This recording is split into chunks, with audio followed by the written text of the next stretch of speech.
Can you believe this is my first ever Geekom mini PC review? I'm on my mini PC meta. I use mini PCs as a daily driver, and I've actually seen countless Geekom mini PCs, and I've watched reviews from other people as well, and I just haven't done a review yet. Well, that is remedied today.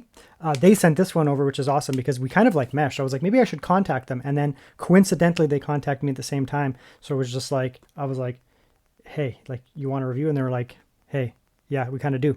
So we meshed together, we formed into one coherent being, and this is what came from it. This is the Geekom IT series. They have an IT12, IT13. This is the IT12. This is a actually very premium mini PC. It has a little bit of an older CPU, but it's a very powerful CPU. It has the Intel 1280p. 1280p, the one negative of it, it doesn't have the most powerful iGPU, but that's okay. You don't be gaslit into thinking you must buy a mini PC and have the most powerful iGPU. This thing has a really capable CPU, very capable CPU for single core and multi-core performance. It also runs very quiet and very cool because it's a lower wattage CPU offering. Other than that, specs are great. Lots of expandability inside the mini PC. You get a nice premium chassis here, metal, like this is metal bottom for mounting it onto the back. One of the most important things, this thing has not only a really nice, beautiful aesthetic, but it also has really good port selection. So on the front there, we do have microphone headphone combo jack. We do have two USB-A, and those are fast USB-A, fast USB-A. They're not going to be, some generic thing just for plugging in, like little dongles like that. They're for things like SSDs, like they're actually fast, 10 gigabit. On the back there, we have more good ports. This is where things get real cool. So here we have the power. We do have two, so you get dual display right there. Ethernet, fast Ethernet there. You do have, that's the dongle you'd use for something like this, just kind of like a slow little thing. You get another fast one there, 10 gigabit, so lots of fast USB-A ports. Love to see that. And then, the star of the show, I guess I'd say, is dual USB 4. Dual USB 4 is massive, massive, massive, massive, in my opinion. I love to see USB 4 on mini PCs, and I love to see dual USB 4. Why? Well, because you can run all kinds of goodies. Where are all my goodies? Another goodie. Here it is. You can run all these things out of it. And you can turn your mini PC into a giant desktop replacement, right? Who wants to have a giant tower when you don't have to? So what do we have here that we can run off USB 4? Well, we can run NVMe enclosures like this that run at Thunderbolt 4 USB 4 speeds. Very fast. Very, very fast. You can get some extra ports on them. Cool. You can run docks like this. Get more and more and more ports, lots and lots and lots of ports. I don't have one on me, but I have the, it's not with me right now, but I have the TerraMaster D4 SSD, a 4-bay NVMe enclosure that runs over USB 4, Thunderbolt 4. Plug that in there and get 8, 16, 32 gigabytes of NVMe storage on a mini PC. It's very doable, and you have two ports. So while you're doing this, you can also run something like this. This is a little mini eGPU. This thing here has a 7600 MXT in it. The CPU in here, spoiler for the video, is capable enough to drive eGPUs and get it done properly. I've read lots of reviews online. I have watched videos from other people who have reviewed their products, and pretty much universally, it's been praised. It's a little bit of a shorter HDMI. That's good. So if you don't want some massive thing, these typically sit on a desk or behind a monitor. Thank you for your support. No, thank you for your support, Geekom. IT series, IT12, IT13. Cool. Some mounting screws. Again, you can put it on the back of a monitor. We have power. That's a big power cable. A little power brick. Very good. And the mounting. So you can mount this to a back of a monitor. Mount it on here, stick that on the back of the monitor using VESA mounting. I'm not going to do that, but you can. And I think some people will. I actually like the clean setup like this. Some people might mount these to the back of the monitor, which it's designed to do as well, but I kind of like the clean setup. That's just how I like the fact that they're right in front of me and easy to approach. It's very premium feeling. Holy smokes, does that ever feel premium? It's like it feels incredibly premium and nice. It does have a metal bottom. I've actually seen a few mini PCs that do that, typically from massive OEM brands. So that's nice to see. And because they want you to mount it as an option, mount it. You need to have structure on the back. Obviously, it would be too heavy otherwise. So that's good. Feels nice. You get a lot of premium design here. Okay. Oh, there's a thermal pad in there. I took that right off. Okay. Oh, wow. Okay. What the hell? I didn't know that. Look at that. That has a SSD. Wow, I'll be right back. Absolute hype beast mode. Yeah, SATA is not dead. SATA is not dead. You may think that it is, but SATA SSDs and SATA hard drives are not dead. You can get SATA hard drives with still very good storage capabilities, 8 terabytes, for example, for actually a really good price. Slap that in here. That can be good for holding your files, your data, your files, that kind of stuff. You don't necessarily always have to have the fastest storage in the world. But if you want fast storage, you can get a SATA SSD like this. This is an 8 terabyte SATA SSD. And yeah, I'm going to put it in there. Do I have to take off that thing? No, I do not. Okay, good.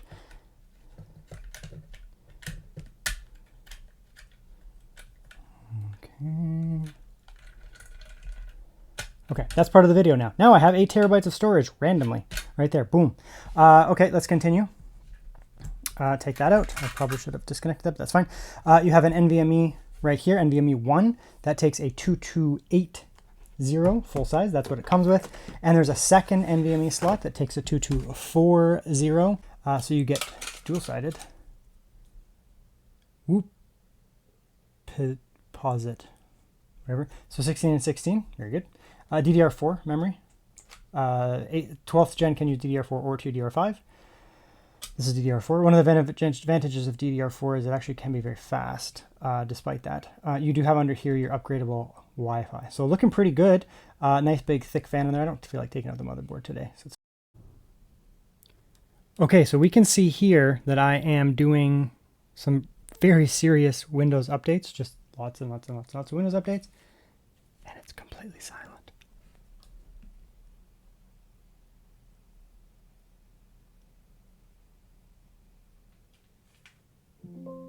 I can't hear it at all. Okay, so let's jump into some various benchmarks here. Already done a couple, but what I want to do here to start is look at noise and thermals, because that's an important thing here. You know, what kind of performance can we get here, just generally speaking? What kind of thermals can we get here? How much noise is it going to produce? That kind of stuff. Completely inaudible. I think the fans will eventually kick up, but let's see our thermals here. 82, okay, well, what was that, 82? Now it's back down to 73. So we're not really affecting that here. It is a lower wattage offering, of course. 42 is still respectable for a burst, and we're going to be sitting at 27 or so. I mean, that's fine for a mini PC. Personally, like a small mini PC like this, I kind of want it to sit around 25, maybe 30 watts max, because otherwise they get too noisy, to be honest. Whereas if we have, you know, this kind of wattage here, it's still going to give you reasonably good performance, but you're going to be able to keep the noise and the thermals down. I expect, you know, 10 to 12,000 or something like that would be my guess. Yeah, exactly 10,000 on the dot. Okay, so that's good. Now the fans are going. You know, we did a full run there.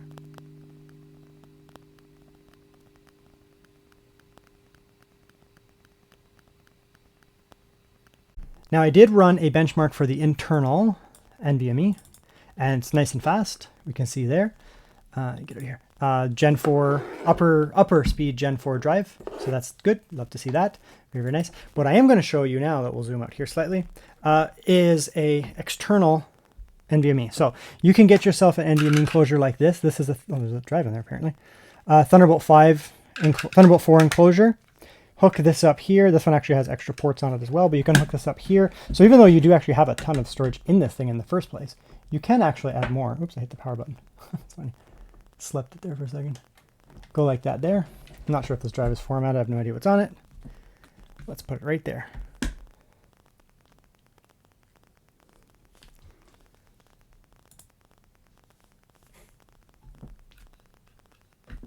There it is. Took a second. Okay, so we'll close that down, and I'll just show you how fast this thing can go. So again, you have actually a decent amount of internal storage, right, on this thing here, but you can add more. You can come in here, for example, you can go like that there. We'll just run the top two just to show you what kind of speeds you're going to get out of it. And that's one of the nice things here, the fact that you can get expandable storage. You can hook up a new NVMe USB 4 enclosure like this and get very fast Gen 3 style speeds, NVMe speeds that you can see there. It's very fast. You could also hook up, a multi-unit, like I've reviewed some recently, like the D4 SSD from TerraMaster, and it had 4 NVMe's in it, and they all ran very fast, and it used USB 4 interface. So you could put in 4 NVMe's or something like that. This is just a single unit here, but you could hook up, a 4 bay or something like that and get really, really good performance overall. Right, and one of the other things you can do here, you can take your, there's an SD card in there. What the heck is in here? Oh, okay. Well, that's a SanDisk Nintendo Switch one. I didn't even know I had that. So that's not going to be very fast. This is a much faster one. Come in, plug that in. You go about your day and you do things like photo editing, photographer, that kind of stuff. Photographers and, they don't benefit really much from like accelerated graphics. The iGPU in here is going to be more than enough for that. But what they do need, if you're a photo editor, is a fast CPU. Honestly, I mean, if you're watching this, fast CPU is important for photo editing. If you have few cores, slow CPU, it can be a real pain in the ass to do photo editing, to be honest. Transfer your files off, start working on it. And the thing is, because you have a powerful CPU in something like this, it's a nice clean little package. There you go. Standard SD card speeds. Transfer your files on your computer, and then right out of the camera, you don't have to worry about anything else. And then you're going to be working right away, right? You're going to be in here. You're going to have a powerful CPU with lots of legs on it, and you're going to be doing work right away. So for people who use this type of thing here, they have video footage, or they have photography, specifically I think photography, that kind of stuff, they're really going to benefit from something like this, because you guys can really leverage those the powerful CPU quite a bit. So that's going to be great. I mean, it's a fantastic port selection on this for professional work. The other thing you could do here, actually, let's just kick that out here, just because I don't have another cable around me. So you can kill that off real quick. Yep, so NVMe enclosures are good to go. Very nice. You can also hook up stuff like this. Like this is a NVMe. This is a Thunderbolt 4 USB 4 dock. So what you do here is you plug this into, for example, your PC. There's like many of these. Plug that into your PC there. And now all of a sudden you've added more ports. You can go from the display that's in there, which is fine, but you can actually display over USB. You get extra ports here. This one just has a ton of USB-C and USB-A ports. That's just one example. You can get much more extravagant docks that had SD cards and extra things and have built-in NVMe's and all that kind of stuff. So you can really actually expand this device quite a bit, because it does have that USB 4 on the back there. Now, let me show you something else that's cool. This here is an eGPU. This one here is from One X Player. There are many that you can buy. I'm just doing this one. They don't have mini PCs or anything like that, but they do have eGPUs and handhelds as well. So we're going to plug this in here, go like that. This here has a 7600 MXT. It does run, one of the ways it can run is over USB 4. Okay, so there we are. I could use the USB 4 in the back because it has two, remember, it has two USB 4 on the back, but it also has good fast ports on the front. I want to show that. So this is a nice fast little SSD enclosure, very, very fast. Plug that in here. Now this thing is also fast. This is 10 gigabit here. This is not some cheap little basic port. Both of these are 10 gigabit. So that's very loud. So I'll be able to just kind of boot. Man, is that loud? I'll be able to boot just right off of this here. So we can come in here. Now this is a 4K display. This little eGPU is totally fine to do some 4K gaming for sure. But I mean, it's not a beast or something. If you're an AMD guy, you know how powerful it is. If for NVIDIA, it would be a little faster than a 4060, probably like a 5060 mobile, probably something like a 5060 mobile, somewhere around there. Maybe not quite, but pretty close. So for gaming, it's going to be very capable for 1080p and 1440p style gaming. 4K, you can do it, just like a couple year older games, or you can do scaling. But we'll just come here. We'll go a little 1440p. I guess we can go with something like Hogwarts here and Final Fantasy here. See what kind of performance. Do you think this tiny little mini PC can play 1440p Final Fantasy Rebirth? I mean, yes, it can, because we have this eGPU hooked up. Okay, so now, because we're hooked up between this eGPU and this mini PC, we're able to massively improve the gaming performance of this mini. Now, you may look at this mini PC and say, it doesn't have the most powerful iGPU, which is true. I mean, it's not really designed for it. What it does have is a good CPU. It's a powerful CPU. So you're going to be able to drive things like an eGPU quite well. Honestly, a 1280p, which is in this, is more than enough to drive. If you get an eGPU with something like a 4060, 7600 MXT over here, the CPU will be more than up the task easily, because it's actually a very powerful CPU for what it is. And you can see here, right? So here we're getting, this is Final Fantasy. We're not on the lowest settings. We're on kind of a mixed medium and even high settings here. 1440p. The GPU is being maxed. The CPU is not. It's a very capable CPU, like I said. It has very good single core. It actually has very good single core, which can be very important for gaming. And it also does have very good multi-core, like multi-threaded. So what you're able to do here is game. You know, you can come in here, you can play with the settings. This is 1440p. This GPU is like, it's a 1440p or 1080p kind of thing. So we're in here, and you know, this is not absolutely low. This is medium, medium, high, high, medium, low. I have some of these crappy things turned down low, but we have like medium, high mix here with a tiny bit of scaling, right? This is a very respectable preset here. Like honestly, it's a very respectable preset here. And this mini PC is now getting 55 FPS in Final Fantasy VII Rebirth. And this is calm. Calm is an incredibly hard area of the game to run. This is a benchmark area for me. It's very hard on the CPU. It's very hard on the GPU. CPU because there's so much going in. But again, the CPU, it's fine. It's not even at 20%. And that doesn't necessarily always reflect properly. But the single core here is more than capable of keeping up here. In all honesty, you could run a more powerful eGPU than this. You could get, like 1X Player themselves even have a 7800 MXT, which is a 12 gigabyte VRAM. It's something around a 4080 mobile. And you could easily drive it with this CPU. Isn't this just the coolest thing in the world, that you can take a mini PC like this and you can turn it into a gaming device? That's only with one of the USB 4 ports, just one of them, right? I have all these other ports here driving fast storage. This will run at 1000 megabytes a second on the front two ports. That's fast. It's very fast. It's faster than SATA. On the back there, I have another USB 4 port still up for grabs. So I can run things like docks. I can run hard drive enclosures and put in 4, 6, 8 hard drives, hook them up to something like this. Run docks with extra displays, extra peripherals, right? So you don't need a big ass tower. If you have something like this, you can get something like this. You do not necessarily need all these extra stuff. Just use that as it is. Capable CPU, you can get work done. Has stuff like SD cards built into the side for professional work. Very premium design, runs cool and quiet. This is actually making the noise right now. And then you can easily expand it if you so desire. Okay, let's do the conclusion here. I'm going to do a formal outro conclusion. It's a fantastic mini PC. Negatives, there's actually none. I don't see any negatives with this device. I mean, they could change things and make it different. That would just make it more expensive or cheaper, whatever it is they do, right? Like you could put in, you know, a Ryzen AI 395 or something like that, but then it would be 5 times the price, massively larger, and it would be a totally different product. So I don't care. It has really no negatives, honestly. Very premium design, very, very premium design. It looks beautiful. Like that off teal is a lovely thing. Mini PC people, like you could just mount it to the back of your monitor and be done with it. It's well designed for that and has dedicated mounting. But I think a lot of them are people like me who also want like the aesthetic setup. Like I don't want a giant RGB tower on my desk. I just don't. It's not me. It's not my thing. Not anymore, at least. I want a clean little box like this that looks beautiful, is unassuming. It's just a clean little setup. And if you are a creator, professional, whatever, maybe you shoot and you want this in the background, it looks nice. That's nice.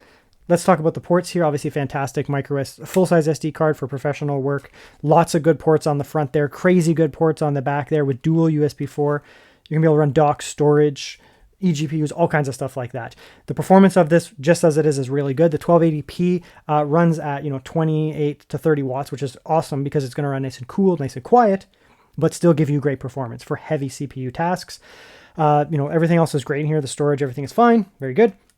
The other thing about this that's really good is then, because the CPU is so powerful for just CPU tasks, if you also want to add something like an eGPU here, like this little mini eGPU, the CPU here is going to be more than up to the task to drive this one. 7600 MXT is still capable, right? It's around an NVIDIA 5060 mobile for people who don't know AMD. It's good. It's good for a little mini PC. Take something like this. You'll be able to drive heavy games at 1440p. No problem. 4K, obviously, it's not going to be anything for the CPU here. But even if you're doing 1080p gaming, this is fast. This is a fast chip. It has fast single-core performance, which is very good for gaming. Gaming isn't just multi-core. You need single-core. It's very important. This is not, a super low P-core, mainly E-core thing. This is a lot of P-cores, performance cores, So for things like gaming or any single core workload, it's going to be very good, such as gaming. But it also does have the multi-core, multi-threading performance as well, because it has all those cores in there. So it's going to be good for everything, honestly. On its own, it's fantastic, crazy, good little machine, nice and clean, professional, awesome. I really, really like this one. It's just a cute little box. Look at that tiny little box there. Looks good. But then, I mean, you can get something like this, you know, pair these up, right? And there you go. That's a gaming PC right there. That's a full-fledged gaming PC, full-fledged professional workload PC right there, just with something like this. You don't have to get this brand. I'm just showing this one mainly because they don't have mini PCs, so it's not a competitor for this. I don't like to show competitor brands. Yeah, check it out. Geekom is a good brand name. Like I see these guys everywhere on, you know, mini PC forums, Reddit, my audience as well, and it's nothing but praise for Geekom. It's not like some random off brand. It's like, I mean, sure, they exist. No, this is like a real brand and people know them and they have a good reputation. So pick it up if you're interested. It's a good little product, the IT12. I like it. And let's see what else Geekom has coming out as well on my channel.